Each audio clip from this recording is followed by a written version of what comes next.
reflect the views and opinions of News Talk 1450 WOL, Radio 1 Incorporated, or their management. The following program is paid for by Barbara Arnwine. The topics, views, and opinions expressed on the air and via All Igniting Change with Barbara Arnwine, platforms by host Barbara Arnwine Esquire, guests, and supporters are their own and are independent of any organization, entity. Nothing said on the show or any of its platforms constitutes a client-attorney relationship or serves as legal advice counsel. No liability, explicit or implied, shall be extended to Igniting Change, its platforms, or the show's host. It's time now for Igniting Change, a weekly provocative and empowering program where you, the listener, can ignite change. Now here's your host, Barbara Arnwine. Get up, stand up. Good afternoon, everyone. Welcome to Igniting Change. Oh, we got a good show for you today. Because if you've been watching everything going on in this country and you've been saying, oh, my goodness, what can I do? What can I do? We're going to talk about that today.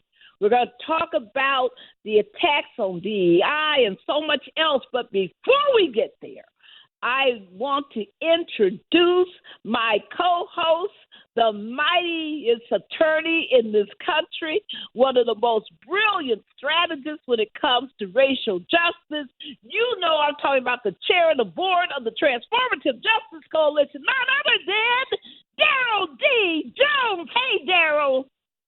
Hey, Barbara, it must be Tuesday. It must be noon Eastern Standard Time because we're talking about igniting change. My goodness, Barbara, let me tell you, you talk about igniting change across the country with this 50, 51, those 50 state tests and 50 state capitals all on one day. We're talking about igniting change.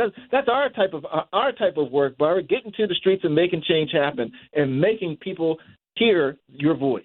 Absolutely. Amen. And, you know, Daryl, we can't start this show without giving two shout-outs.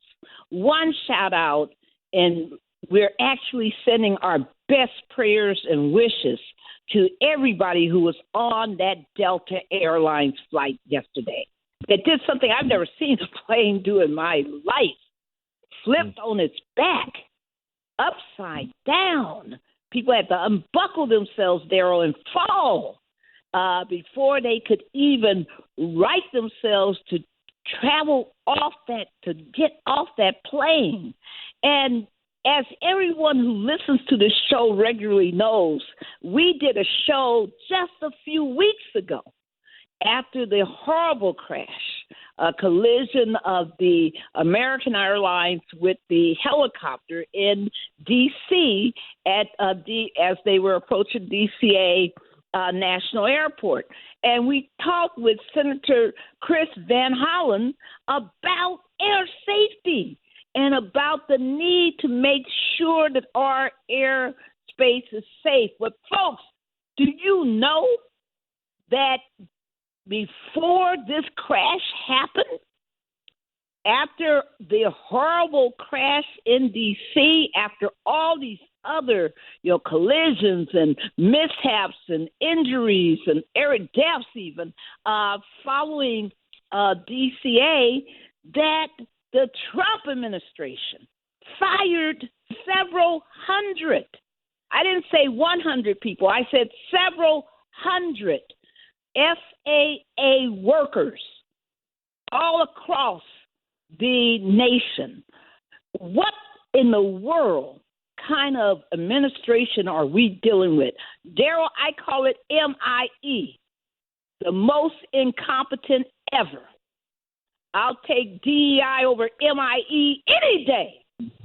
Daryl, I can't believe that we're dealing with this. Yeah, Barry, it is pretty amazing that we're dealing with all of this. And, I guess part of it is that we've got to understand and appreciate the necessity of getting into the streets and being certain that we're pushing to have our voices heard. As you indicated, when the plane crashed in D.C. at DCA, everyone was up in arms, learning that the FAA was being reduced, and now it's been reduced again before this crash that's occurred in Toronto. You would think that the response to these crashes, whether it's Philadelphia, D.C., or now in Toronto, and I think there may have been one in Alaska that I might be missing. Yes, there was some. You would think that in a response to that, the response isn't to reduce the staff. The response is to find out what needs to happen to make air travel safe and for passengers to feel comfortable. And I don't think reducing staff is the answer. I think that, and we also know that there's a shortage, we've learned, of air traffic controllers. Right. But that's not making passengers feel comfortable. The administration's response, in my opinion, I have not heard of the administration responding by putting together any type of investigative committee to go out and find out, are the cuts that we're making, that we've made, is the shortage of air traffic controllers, is this, responsible? Does this function in? Does this factor in to what's happening with air traffic control, air traffic safety around the country? And that's what I think they need to be doing, not simply cutting positions, thinking that they're saving money and endangering lives.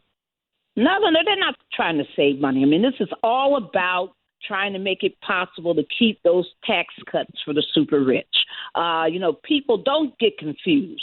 The president went on national television and had the nerve to blame DEI for the crash when all the officers, people, flying the plane, the American Airlines plane were white, had the nerve to have people scared that the helicopter people were, somehow DEI hires. They weren't. What's amazing about all of this is it turns out now that the tapes are coming out, and when you should, as a president, be responsible and wait for some real information, it's now turning out what? That the tower and the communications between the tower and the helicopter were just wrong, that they may never have even heard a warning that they were in the wrong path. People, let's realize that all of this propaganda, this DOGE, this so-called cost-saving stuff, this ain't about saving money. This is about protecting the tax cuts for the rich. People, when they're talking about attacking Social Security, the latest thing that just came out yesterday, who are they trying to protect? Nobody but the rich. So we can talk about this some more. The other thing I wanted to get into before we get into our main show, I just want to give a shout of love to the Ahmaud Arbery family, a shout of love to his mom, to his dad, a shout of love to everybody affected, and we all are, by his death. The anniversary, the 5th anniversary of his slaying, of his murder, will be this Sunday, February the 23rd. We are going to do a national broadcast. When I say we, the Transformative Justice Coalition will be doing a national broadcast at 5 o'clock p.m. on Facebook Live. So you can go to Transformative Justice Coalition and Facebook Live, and you'll find us, and you can watch the entire program. It's going to be a short program, but we will never allow Ahmaud's slaying to go unaddressed. We're going to fight for 100% justice, and we will always lift up his legacy. Right, Daryl? Absolutely, Barbara. We had promised the Arbery family that we'd be there with them every step of the way as they went through the entire legal process. We have kept our promise. We have a couple more steps to go with regards to the state court and that motion for new trial, and the federal court of the hate crimes conviction as they appeal that. But more importantly, this is a time, every February 23rd, the day that Ahmaud Arbery was slain in the streets of Satilla Shores by those 3 racist white men, every February 23rd, we need to remember that date. And we need to ask ourselves the question, how far have we come with race relations in America? How far have we come? Are we trying to create safe streets so that future Ahmauds can jog and not be worried about being hunted down, pinned, and killed? That's what this February 23rd, event is all about, is that we just want to be certain and that we're taking note of how far we've come, how far we have to go, and the steps we need to put in place to make it happen. So we'll be right there with the Arbery family because we know it's a very tough day for them, but we'll be right there with them, Barbara. Absolutely. I spoke with Marcus Arbery, Dianne Arbery Jackson, Kimberly Arbery Cummins, and others last night as we were planning this show. And I am so proud of that family for standing strong for the fight that they and Wanda Cooper Jones does. I just got to give so much love to everybody who has surrounded that family with support. Thank you, Daryl. Now, our show today, come on, folks. Daryl mentioned the mighty protest of yesterday. Well, we're going to talk about the protest to come also. Tribute to everyone who showed up last night. Everybody who showed up yesterday, everybody who's been showing up to the rallies. Congratulations and thanks to everybody who's been calling that switchboard, that congressional switchboard, and crashing it with calls complaining about this administration and its deadly, deadly, dangerous, and unwise, attacks on our federal workforce. And its major attack, the one that they put their money on, has been the no DEI position, where they've issued executive order after executive order, and now they're issuing federal agency guidance after agency guidance, attacking any kind of program that attempts to help Black and brown and women and LGBTQIA and even the disabled. They don't want anybody to have any equal rights in this society. And it is absolutely vicious, and we're going to talk about that today. So our show today is entitled No DEI, No Buy, Countering the Attack by the Trump administration and MAGA on DEI in the federal and private sectors. We are so happy that we got two major guests that will be joining us. We just want to remind everybody that immediately upon taking office, day one, President Donald Trump issued executive orders banning diversity, equity, and inclusion by the federal government, targeting contracts of anyone who has had a DEI program and eliminating jobs, positions, and programs which have ever had DEI involvement. One thing that they've done, Daryl, that a lot of people haven't seen is that they have significantly cut back on the SBA, the Small Business Administration. Oh, we got a lot to talk about today, and we got the right guest for this show. We have returning to the show none other than former State Senator Dianne Wilkerson. Dianne Wilkerson was the first African-American woman to serve in the Massachusetts Senate, and she is our TJC board treasurer and one of the smartest, most amazing leaders in the state of Massachusetts and nationwide. Dianne Wilkerson, welcome back to Igniting Change.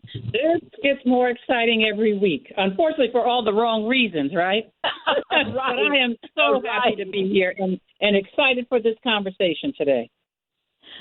We are so happy that you're here, and you're your own radio host, show host, and you do just amazing work. We're so happy that you joined us. The other guest today is returning also. You've heard her bring so much wisdom on this show over the many, many years of our doing Igniting Change. And by the way, everybody, Igniting Change will be 10 years old on March 5th. So we'll be talking about Oh, yes. We're so happy. But we are just blessed to have returning to our show none other than Dr. Karen McRae.